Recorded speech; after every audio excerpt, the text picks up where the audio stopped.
Can the Falcons make John Harbaugh an offer that he can't refuse?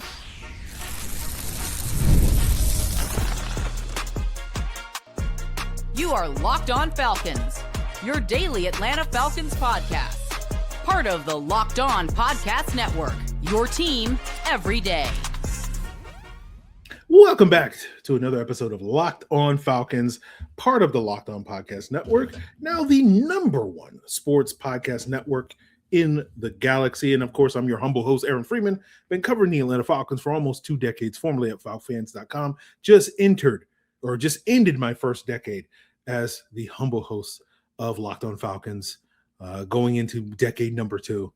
And of course, Locked On Falcons is your daily Atlanta Falcons podcast. And today's episode is presented by PrizePicks. It is Crossover Thursday. So download the PrizePicks app today, use code LOCKEDONNFL, and you'll get $50 in lineups after you play your first $5 lineup. And so you say, Aaron, Crossover Thursday, it's done. It's the offseason. Well, we do have a little bit of a crossover because we do have a guest today. He's none other than Kevin Oestreicher, the host of Locked On Ravens. He's going to come on and talk with us all about John Harbaugh and where it went wrong and what he could be in the future.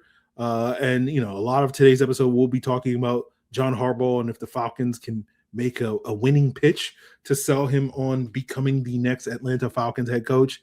And then we'll talk about the plan B that has been widely reported, which is if the Falcons don't land that big fish in John Harbaugh, could they pivot to Kevin Stefanski? And we'll break that down as well as get you caught up on the rest of the latest in the coaching cycle. But let's start off talking about, you know, the latest with John Harbaugh. He was reportedly in New York getting the full court press from the New York Giants today.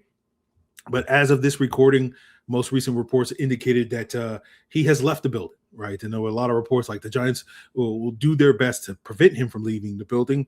But, you know, John Harbaugh seemingly has reportedly left the building and seemingly and reportedly will hear out the pitches of several of the other teams, including the Tennessee Titans and, of course, the Atlanta Falcons later this week. You know, we had that report on Monday that the Falcons interviewed John Harbaugh. From Harbaugh's perspective, that wasn't a real interview. It was just kind of a preliminary chat that he's had with multiple teams. And the real interview will be later this week in Atlanta, in person and whatnot. And so the question, of course, is, you know, can the Falcons make John Harbaugh an offer he can't refuse? You know, can they sort of gear up for their own pitch to prevent John Harbaugh from leaving the building? And again, I don't think it's going to be like that here in Atlanta, or at least the reporting won't be like that. You know, the New York press is always like, you know, this is the best place on the planet. Ain't no other cities exist outside of New York. And so why would he want to leave? But, you know, if you're John Harbaugh, you've never been courted before. It's, you know, it's been 18 years since you've been a quote unquote free agent. So let's get wined and dined, baby. Let's try out New York. Let's try out Nashville. Let's go to Atlanta, you know, South Beach. Let's do it all, baby. If I'm John Harbaugh, that's my advice to him. Like, you know, just get wined and dined for 2.5 weeks and then decide, right? Leave everybody in a lurch. Right? Give us that premium content. You know, we're on Harbaugh watch every single day across the Locked On Podcast Network. But all that aside, you know, what's the pitch that the Falcons can make to entice someone like John Harbaugh? Well, again, this conversation, we haven't really explored it that much on this podcast, but always during these coaching cycles, it's like, what's the best job? Well, you know, let's rank the best job. Who's got the best opening? Again, Baltimore seemingly is potentially the best job just because of Lamar Jackson, and that team is potentially in a Super Bowl winning window. And so that's probably why they're number one. You know, Steelers' job has come open. Maybe not as enticing just because what's the quarterback situation? They got an aging defense. You know, it is enticing if you're the next head coach of the Steelers because you'll probably have job security for the next, 15 plus years, seemingly as all Steelers coaches have. But you might have to do a bit of a rebuild, but more on that potentially later. And with the Falcons, you know, they have talent. You know, you've heard me say on this podcast, you know, I don't think they're that talented. It's not because they lack talent. It's just I tend to think that talent is overrated. But they do have a lot of pieces that are very enticing. You have Bijan Robinson, who probably has another 3 to 4 years of his prime. Drake London, who has another 5+ years of his prime. If the Falcons decide to bring back Kyle Pitts, we talked about this on yesterday's episode with Alan Stirk, my guest, on whether or not they could bring back Kyle Pitts. But in theory, if you do lock up Kyle Pitts for a long-term contract, he could play at a high level for another 5+ years. Now, the other issues on offense, you got to figure out what the answer is at quarterback long-term. You're probably going to have to rework this aging offensive line. It's the 5th oldest offensive line in the NFL in 2025 in the near future. But flipping over to the defensive side of the ball, you got some young pieces, right? AJ Terrell, probably another 3 more prime years of his career before he hits 30. And then, of course, you've added some core pieces in this 2025 draft that you can grow and develop. And sort of you took, to me, step one of probably what's going to be a 2 or 3 step or 2 or 3 year rebuild for this defense to build it up to the type of unit that we've all been pining for in Atlanta for 2+ decades, at least for me and whatnot. And so there's absolutely upside in Atlanta. I remember having this conversation back in June with Tyler Dunn of Go Long TD, where he was basically trying to upsell us on the vision of Terry Fontenot or whatnot. But it's like that vision works if you get the quarterback right, and that's going to be the big thing that could or may not help or hurt the Falcons when it comes to luring these coaches like a John Harbaugh. But as I said, I don't think it's necessarily because the Falcons' talent is singularly good. I think other teams like the Giants, if you believe in Jackson Dart, if you think he's going to be a top 12 quarterback, that's a big part. That's a big selling point. You have Malik Neighbors, you have that D-line. So I don't think there's as big a gap between the Falcons and some of these other teams as maybe other people will true to believe at this point in time from a talent standpoint, but they certainly have a lot of pieces that when you play in a weak division like the NFC South, that's a team that, is going to be in the Falcons, is better position to make a postseason run than maybe the New York Giants, who have to leapfrog the Eagles and Washington and Dallas right now, looking up at those teams where the Falcons are kind of much more on an even footing with some of the best teams in the NFC South. So we'll see on that front. But I expect Harbaugh to kind of mull over a lot of these offers. The various reports of the Giants, the Falcons, and Titans are the front runners. We'll see if other teams sort of swoop in, pull the Cleveland Browns when it comes to the Deshaun Watson situation, where they're out and then they're back in when they're like, here's $40 million or whatever it is, but we'll see on that front. So I expect this is going to take some time with John Harbaugh. It doesn't sound like he's or again, as I said earlier, I don't think he should, be in a rush. It's just, get these 5-star Michelin chef meals, John, as much as you can. I know you've been at the crab shacks up in Baltimore for the last 2 decades, but enjoy a nice steak dinner, at various establishments in Atlanta, New York, Nashville, and elsewhere over these next couple of days. So we'll see on that front. But should the Falcons not necessarily land John Harbaugh, lots of reports, increasing number of reports seem to be connecting the Falcons' plan B and pivot if they aren't successful in reeling in that big fish. And John Harbaugh is former Cleveland Browns head coach Kevin Stefanski, and we'll break down, if that's true, what does that mean in terms of what the Falcons are looking for at their head coaching position. And we'll do that as we continue today's Locked On Falcons. So it's a new year with new systems, and that doesn't just apply for the Atlanta Falcons, but for everyone this time of year, because we look at the messier parts of how we run our business and we go hey, there's got to be a better way, and there is. Streamlining your communications is one of the quickest upgrades that you can make, and that's why today's episode is brought to you by Quo, spelled Quo, the smarter way to run your business communications, because when your team is reachable, organized, and communicating in one place, you're not just working cleaner, you're creating more opportunities to connect with customers. With Quo, your whole team can call and text from one shared business number, so nothing gets missed. Everyone sees the full conversation thread, which makes replies faster and more personal. It's no surprise that Quo is the #1 rated business phone system on G2, trusted by more than 90,000 businesses, from solo operators to growing teams. So make this year where no opportunity, no customer slips away. Try Quo for free, plus get 20% off your first 6 months when you go to quo.com/lockedonnfl. That's QUO.com/lockedonnfl. Quo, no missed calls, no missed customers. Now, if you've ever thought about, what would the world be like if I could be in Matt Ryan's shoes, 18 years ago and got drafted high in the draft by the Atlanta Falcons, well, you can live out those dreams on the mobile game called Ultimate QB Football Legend. Step into the cleats of the number one draft pick at quarterback, and it's your job to lead your team to greatness. This is the number one QB career mode game in the mobile app stores, and it introduces a most realistic environment with full career control. You can sign contracts, train, build chemistry, recommend moves for your GM, play the actual games, and rise through the ranks to become a legend. Ultimate QB is totally free to play. There's no ads, and it works 100% offline, so it's perfect to sneak in a quick game on the go. Just head over to ultimate-qb.com. That's ultimate-qb.com, or search Ultimate QB in your app store, and we've got something special for you listeners.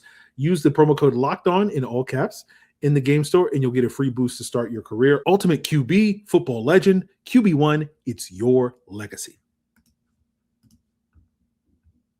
So before we continue today's Locked On Falcons, I want to thank all of you that are everydayers of this podcast that make it your first listen each and every day. You are the reason why Locked On is now the number one sports podcast network in the galaxy. And if you want to level up your everydayerness, join the Everydayer Club in the link in the description below at lockedonfalcons.supercast.com. Lots of perks, including an ad-free version of Locked On Falcons. I've heard so many of you guys complain over the years about, there's so many ads. There's so many ads. Well, guess what?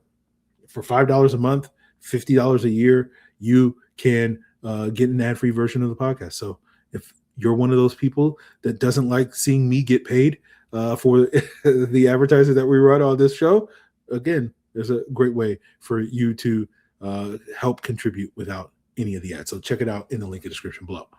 But continuing today's episode, let's talk about, more and more insiders seem to be connecting Kevin Stefanski as sort of potentially plan B, plan A, who knows, depending on who you ask, for the Atlanta Falcons. I saw Jordan Schultz, Connor Hughes, who covers the Giants and Jets, talking about how, the Falcons are a much more legitimate threat. I forgot if that was the exact verbiage he used in a tweet on Wednesday.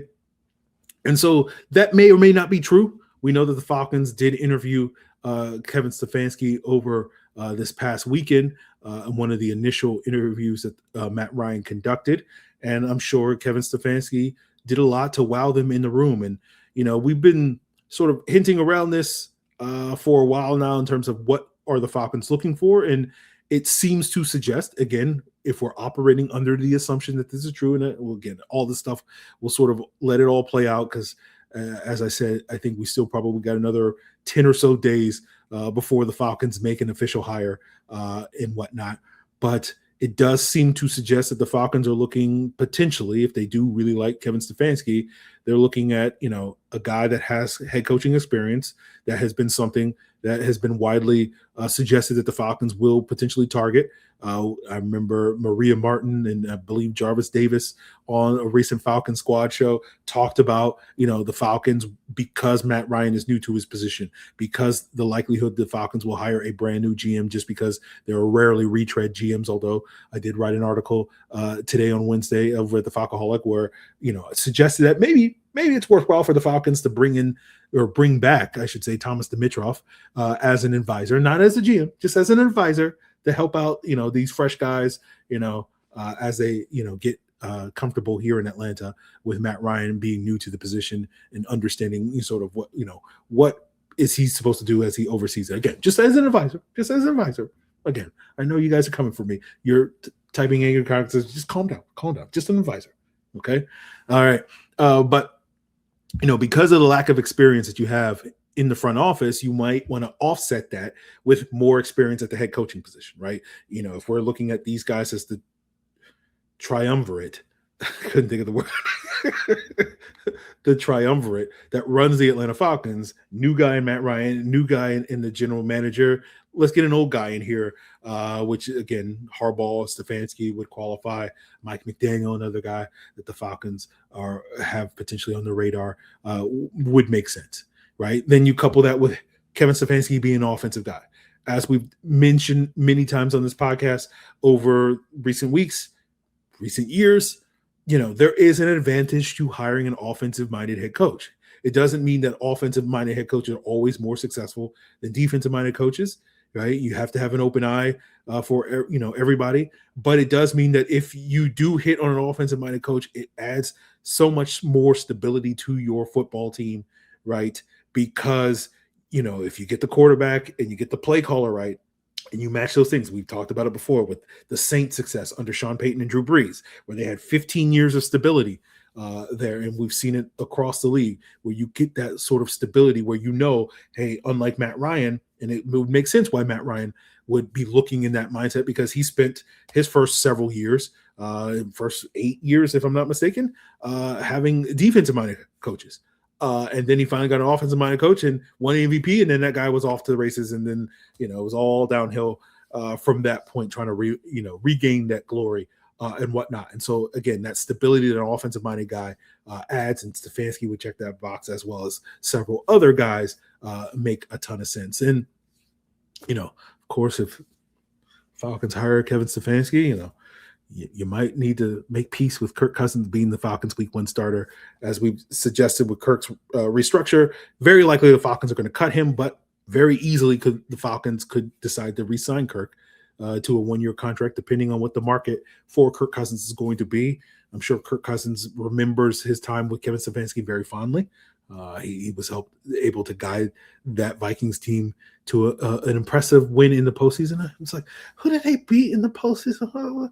What team did they beat? Was it the Saints? Oh, yes, it was the Saints that year back in 2019. So it'll be interesting to see if the Falcons go that route. But we'll see if these rumors about Kevin Stefanski are true as we move forward. But you can understand, given the people that are going to be making this decision, why they might lean towards a guy like Stefanski. As we discussed on yesterday's episode with Alan Sturck, right? He's going to be a very polarizing figure because of how things ended in Cleveland. Hopefully we'll get some clarity here on the podcast in the future, because I'm trying to arrange with Locked On Browns to come on the podcast and talk a little bit more about Stefanski, trying to coordinate those schedules. So that should be coming up, and we'll have a little bit of a better idea of where sort of things went wrong with Stefanski in Cleveland. But, last tidbit before we get to Locked On Ravens to talk about where things went wrong with John Harbaugh in Baltimore.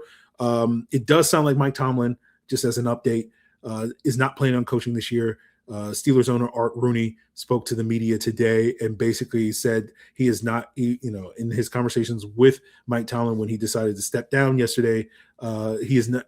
Tomlin told him that he is not anticipating to coach in the near future. So it does feel like, he's going to TV, and then it's going to be him and Raheem Morris in Tampa Bay next year in 2027, replacing Todd Bowles. I'm just saying, plan for that future, plan for that reality, and then breathe a sigh of relief if and when that doesn't happen a year from now. But other tidbit update: Antonio Pierce is set to interview with the Falcons. The Falcons wanted to bring in Pierce for an interview 2 years ago in that last coaching cycle, that when they ultimately hired Raheem Morris. He got promoted as the interim head coach of the Raiders before they were able to do that. Pierce did not work out with the Raiders, got fired. And spent this past year working with Matt Ryan at CBS Sports. And so I imagine Matt Ryan, saw something in Antonio Pierce, like, there's something here. And I know people were going to be like, oh, Pierce didn't do anything. Well, to Pierce's credit, he was able to get more out of the Raiders with Gardner Minshew and Aiden O'Connell than Pete Carroll was able to get out of the Raiders with Geno Smith. So, people say Pete lost it, but that is at least something where you sit there and you go like, okay, maybe Antonio Pierce is not a front runner for the coach, but at least worth having a conversation with to see what he's willing to do. So those are sort of wrapping up the latest on the coach. We'll talk with Kevin Oestreicher of Locked On Ravens to wrap up today's episode, talking about where things went wrong with John Harbaugh and why he could fit here in Atlanta, to wrap up today's Locked On Falcons. So it's a new year, which means it's time to simplify. One way to do that is with easy, reliable dinner plans. And that's why I want to tell you about today's sponsor, Home Chef. Home Chef takes the stress out of cooking by delivering fresh, pre-proportioned ingredients right to your door with easy-to-follow recipes that actually taste great. They're rated #1 by users of other meal kits for quality, convenience, value, taste, and recipe ease. And it's easy to see why, right? The meal comes ready to fit your schedule with a wide variety of options, from family-sized meals to quick lunches, and they have plenty of options to fit different dietary choices. So if you're looking to save time and money, Home Chef has got you as well. Customers save an average of $86 per month on groceries. For a limited time, Home Chef is offering our listeners 50% off your first box, free shipping, and free dessert for life. Just go to homechef.com/lockedon. That's homechef.com/lockedon for 50% off your first box, free shipping, and free dessert for life. Must be an active subscriber to receive that free dessert. Now, we know the Falcons' history of hiring coaches is not so illustrious. They often find a guy that looks good on paper, and then you find out it's not quite the right fit sometime later. If only the NFL, they had Indeed sponsored jobs, today's sponsor, to help them find the right match. Because if you're hiring, Indeed is all you need. Stop struggling to get your job post seen on other websites. Indeed sponsored jobs is going to put your post at the top of the page and help you reach the right candidates faster. According to Indeed data, sponsored jobs posted directly on Indeed are 90% more likely to report a hire than non-sponsored jobs. So spend more time interviewing candidates who check all your boxes with less stress, less time, and more results using Indeed sponsored jobs. Get a $75 sponsored job credit to help give your job the premium placement it deserves at Indeed.com/LockedOnNFL. Just go to Indeed.com/LockedOnNFL right now and support the show by saying you heard about Indeed on this podcast. Terms and conditions apply. Hiring, do it the right way with Indeed. We are joined by an illustrious guest. He is none other than Kevin Oestreicher, the humble host of the Locked On Ravens podcast. And he's here to talk with us all about John Harbaugh, where it all went wrong for him. And Kevin, I guess we'll start there. Where did it all go wrong for John Harbaugh in Baltimore? There are a lot of different areas that I could probably touch on here, Aaron, but I think the main one was that this was a Super Bowl contending team for the majority of John Harbaugh's tenure, had a lot of early playoff success. He and rookie Joe Flacco, both of them were rookies. They went to the AFC Championship game in 2008. They obviously won the Super Bowl in 2012, 2013. But then after that, there's just a real drought, 3 playoff wins and 11 seasons and over a decade. And you never found that success. And I think obviously the pressure kind of ticks up when you have a franchise quarterback in Lamar Jackson and you're not able to advance to a Super Bowl when you really have 3 chances to do it. Now, not all that is on John Harbaugh. That's a complete team thing, coach, players, executives, and whatnot. But Steve Bisciotti, the Ravens owner, spoke to the media on Tuesday, and he outlined things that I've been talking about for years. The Ravens led the league in blown fourth quarter leads in almost every category you can imagine. They underachieved with their playoff seeding. They go 14-2 in 2019. That's Lamar's first full season starting. He wins the MVP. They get bounced out by the 6-seeded Titans in the divisional round, and that was still a younger team. But then you start to progress a little further, and you have one of the best rosters you have and best defenses in NFL history in 2023, and you abandon your run game, which they also did do in 2019. The Ravens made it to those 2, made it to the playoffs, made it to the championship game because of their historic run game. And in that 2023 AFC Championship game, they had just 6 carries with their running backs. That almost was like they got scared. And so for John Harbaugh, that pressure really began to mount. And a lot of people kind of understood that, John Harbaugh's a good coach and he has had an illustrious Baltimore career. But at some point, you've gone through multiple coordinators, you've gone through multiple iterations of this roster. How many times are you going to go back to that well and say, what is the special teams coordinator next you're going to fire and then give John another year? At some point, sometimes it's just time. And I think that's kind of what happened in Baltimore, where there were beginning to be some frustrations. And there have been a lot of different reports that have come out about, did he lose the locker room? Did he not lose the locker room? Just from the outside looking in, it did feel like things were getting stale. And even some of the accountability, John Harbaugh didn't really take on a lot of that. Felt like he honestly was willing to go down with the ship with his decisions. And that seems to be what happened. So it sounds like it ran its course. And you mentioned some of the rumors, and I'm sure you spent the last several days, last week really, talking about all the different things, whether we're talking about him getting fired because of Todd Monken and wanting to keep him and Lamar Jackson and give the Locked On Falcons listeners a 3-minute condensed version of whether or not are you buying all those rumors? Is that just more just things? What's the truth in all that stuff? Sure. Well, I think I'll start with I work for another show, the Ryan Ripken Show, and we actually spoke to Todd Monken a couple days after the Harbaugh firing, and he was very adamant that he thought Todd Monken thought his relationship with Lamar was good, and he admitted Todd Monken himself thought that he could have done things better, could have coached Lamar better, could have had a better relationship here. He took a lot of accountability, but he made it clear in what he told our show that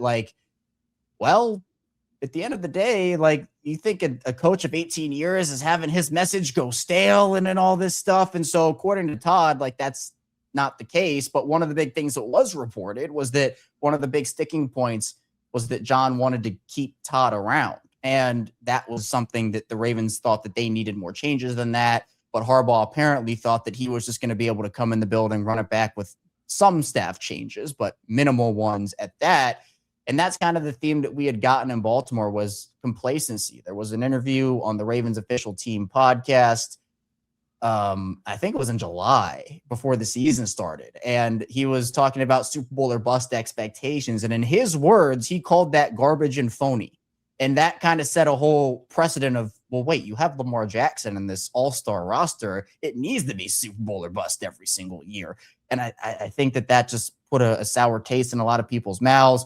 There was a report that came out from The Athletic. Jess Rebeck, who's our local reporter here in Baltimore, and Danny Rossini, who's the national one. They put together a pretty intricate report of everything that happened where, John Harbaugh was actually fired over the phone by Steve Bisciotti, which Steve Bisciotti confirmed on Tuesday. And, it wasn't a disrespectful thing in his eyes. It was more like he was at home. Harbaugh was leaving the facility and, he said, I'm sorry for doing this. And Harbaugh said, you don't owe me anything. And actually, it was Steve Bisciotti that had to be consoled by John Harbaugh because it was such a tough decision and there's such a relationship there. But, I do think that what it comes down to me, Aaron, is no organization is going to have a full united front. What I mean by that is all 53 or 90 or anybody. There are going to be players that love the coach and that's their guy. And there are going to be players that don't really vibe with the coach. That's just what sports is. I mean, I guess you probably there have been instances in the past where everybody's a united front there, but people are going to like or not like the coach in different ways over the course of, and especially 18 years when coming into the league as a coach, John Harbaugh, he had to really work up the player coach aspect of things where coming in, he came into a locker room in 2008 with a lot of strong personalities, Ray Lewis, Ed Reed, Terrell Suggs, and John wanted to do things his way. And the vets were like, no, we've been doing things this way. And especially a Ray Lewis, Ray is very much Ray's a leader and Ray's going to want to do things in the way Ray wants to do.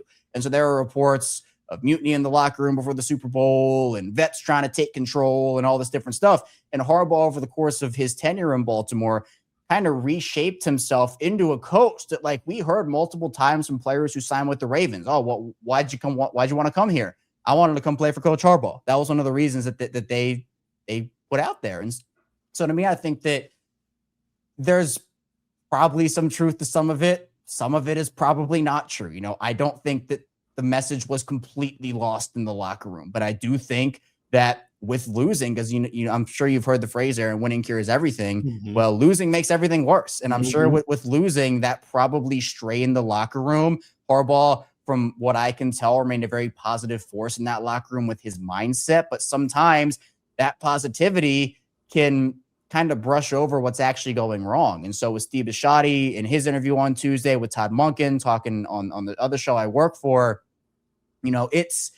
it was refreshing to hear that accountability. And I think that that's something that with John Harbaugh's positivity, it was like, no, we have the pieces. It's going to be okay. It's going to be all right. But you could clearly tell by watching the games, things were not okay in some of those areas. And I think, again, that's kind of where the sinking with the ship comes into account. I'm curious, what are your thoughts on John Harbaugh going elsewhere and the potential for success elsewhere? And again, if you want to tailor it specifically on how you think he could fit potentially in Atlanta, by all means do so. But what are your thoughts on the potential that there's unfinished business for John Harbaugh, that he can have a greater degree of success than he has had the last few years in Baltimore, and much more reminiscent of those early years in Baltimore when they were one of the top teams in the AFC? Yeah, I think for Atlanta in particular, I think it's a great spot. And Atlanta is even just one of those teams that for the last handful of years, I've just been like, look at all this talent, man. Like, what's going on in Atlanta? And obviously, they got aggressive in the draft last year with bringing in a couple of young defenders. And obviously on the offensive side of the ball, like you have Bijan Robinson and Drake London and Kyle Pitts. But I think the big question is, all right, what is Michael Penix going to be at the NFL level? And is that is that the long-term answer for the Falcons? Now, look, John Harbaugh and his staffs have had multiple success stories. Joe Flacco was that quarterback for years until Lamar Jackson stepped in, and Joe was really good for a ton. And Joe's still playing today. Like that's how consistent Joe has been. But then obviously for Lamar, like the way that it would have worked for Lamar was only if the Ravens went all in on him.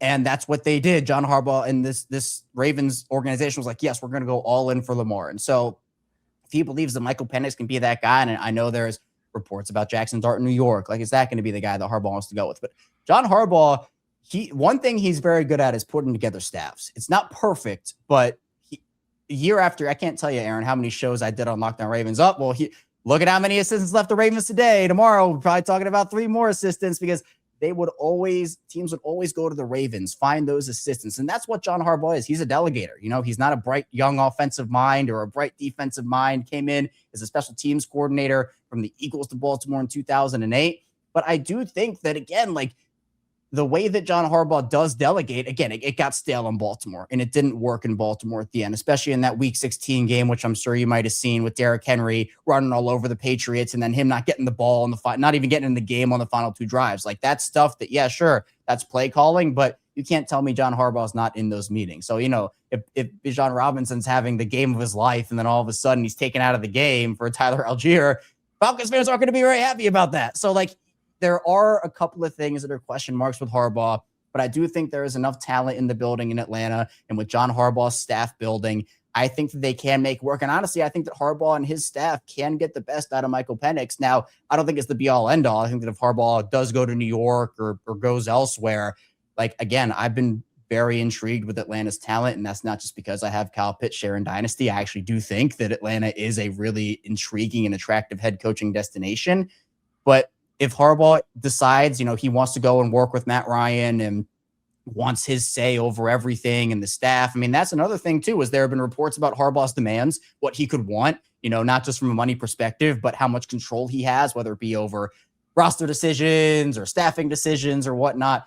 Atlanta's kind of working with a bit of a clean slate in some aspects here. So I think the fit does make a lot of sense. And I actually think that New York and Atlanta are the two most, they'd be the 2 options I think Harbaugh would have the most success with for teams that are more up and coming and have the talent available. Okay. Well, Kevin, I appreciate you sharing your insights into John Harbaugh and where it went wrong and what he could bring potentially to Atlanta. Let the listeners know, some of the things you're working on over at Locked On Ravens. Yeah, it's a lot of head coaching stuff over at Locked On Ravens. So much like Aaron over here on Locked On Falcons, 5 days a week, Ravens coverage over there. And we're still talking about some of the details of John Harbaugh's firing over there and how it all went down, what went wrong, and, just the whole situation. So if you do want more insight on John Harbaugh, definitely going to be talking about it, I'm sure, for many, many more weeks over on Locked On Ravens as the dust settles on everything. So, guys, that's going to do it for us here on today's Locked On Falcons. Thanks to Kevin Oestreicher for joining us and talking John Harbaugh. We'll probably get some more Locked On guests in the coming week to talk about, some of these coaching candidates, specifically the head coaches, right? As opposed to the various coordinators and whatnot. But obviously, if the Falcons wind up hiring one of these coordinators that's a first-time head coach, we'll certainly get those insights at a later date. But we shall see. So continue to make Locked On Falcons your first listen. Check us out on YouTube or wherever you listen to podcasts. And, of course, check out Locked On NFL to get the latest on all the rumors and movement going on around the NFL. And, of course, get you geared up for this weekend's playoff divisional round action. And, of course, go check out the Everyday Club at the link in the description below, lockedonfalcons.supercast.com for $5 a month or $50 a year. You can get an ad-free version of Locked On Falcons as well as other perks. It is all part of Locked On Podcast Network, your team every